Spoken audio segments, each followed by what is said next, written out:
Hello, my name is DJ Dreyer. I'm a student at Purdue University Global.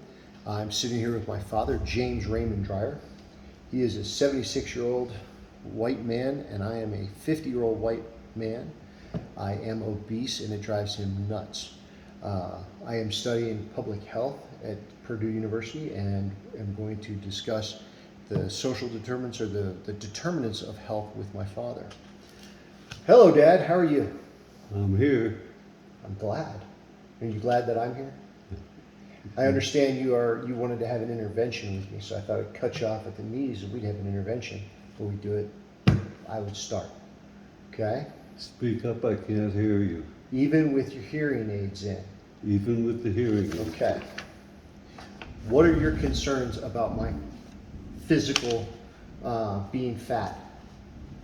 I'm concerned that there's strain on your heart primarily, and that it's exacerbating your diabetes. Okay. And what do you think I'm doing wrong or can improve on?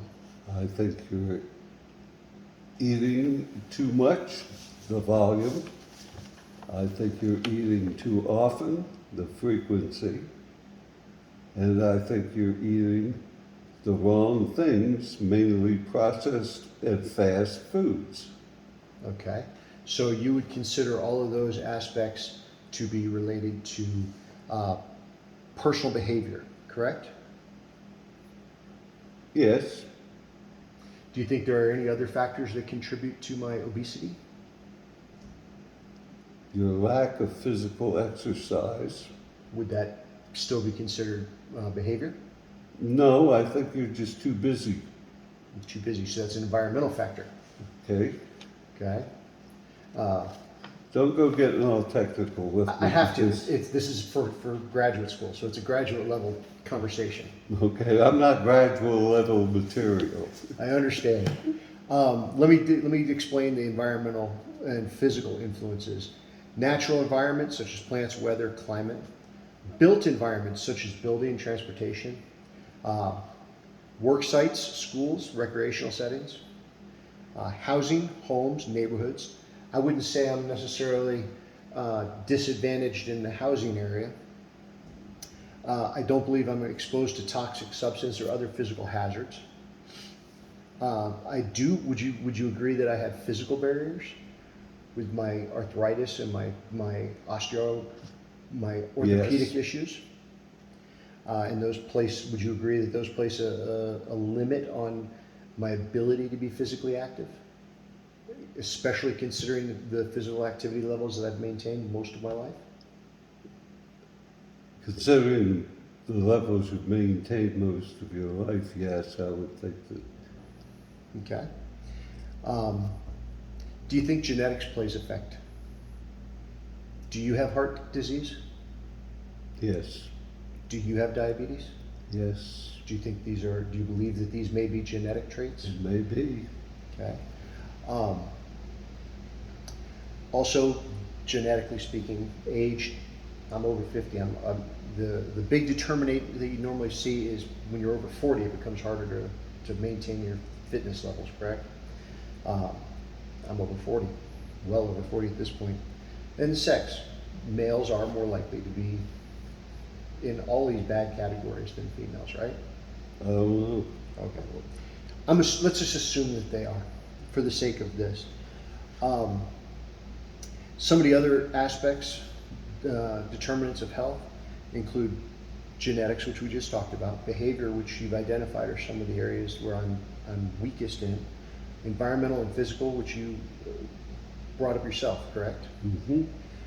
What about medical care and health services? My primary care physician is the Veterans Administration.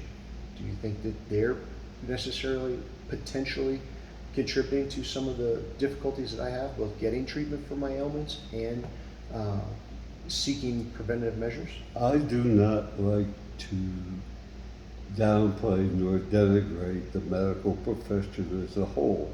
I understand. I think that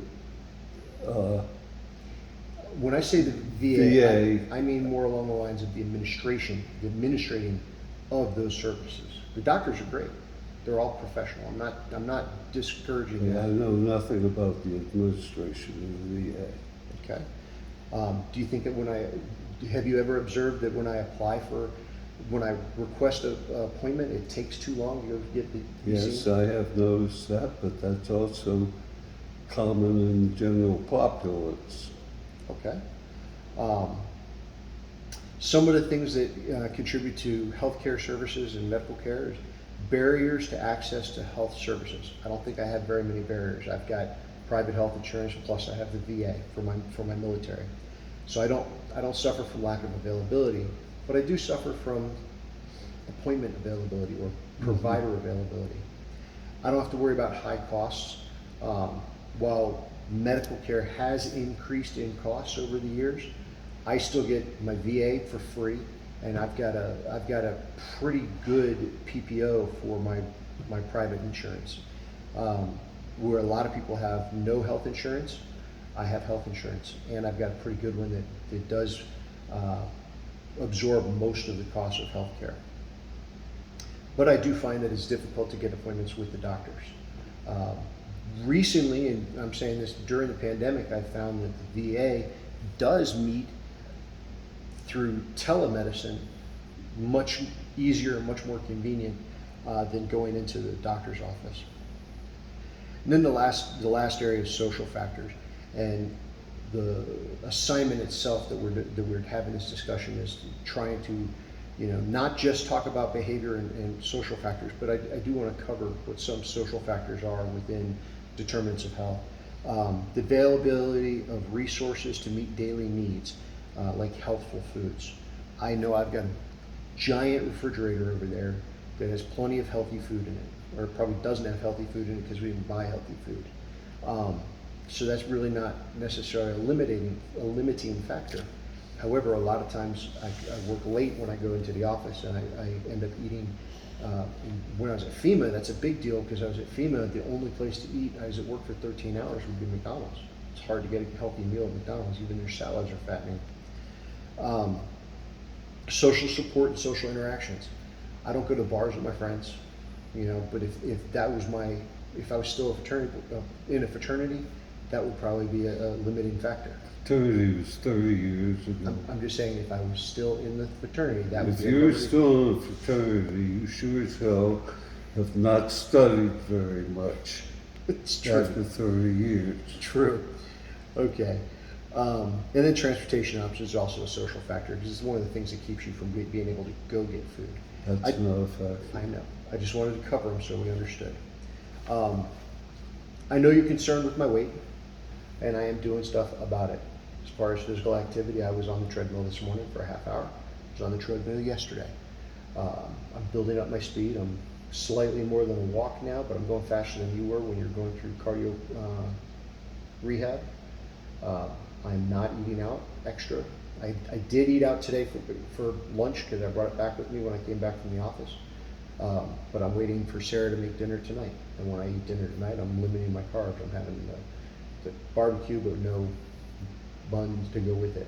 I'm trying to cut out whites. I'm trying to cut out corns. I'm trying to cut out starches. I am making a concerted effort to bring my weight down. And I want you to know that. My blood sugar has dropped. My doctor, my doctor with Sarah present, we talked about my sugars 3 weeks ago, and she wanted me to bring them down slowly. I brought them down slowly. I was 165 this morning, and I was 159 yesterday. So my sugars are coming down. My activity is going up, and my diet is slowly coming under control. So I want you to be aware of all that. Okay? Good, that's all I can ask. All right. That is all I wanted to talk about. Oh, okay. You hit pause. Stop. Cut.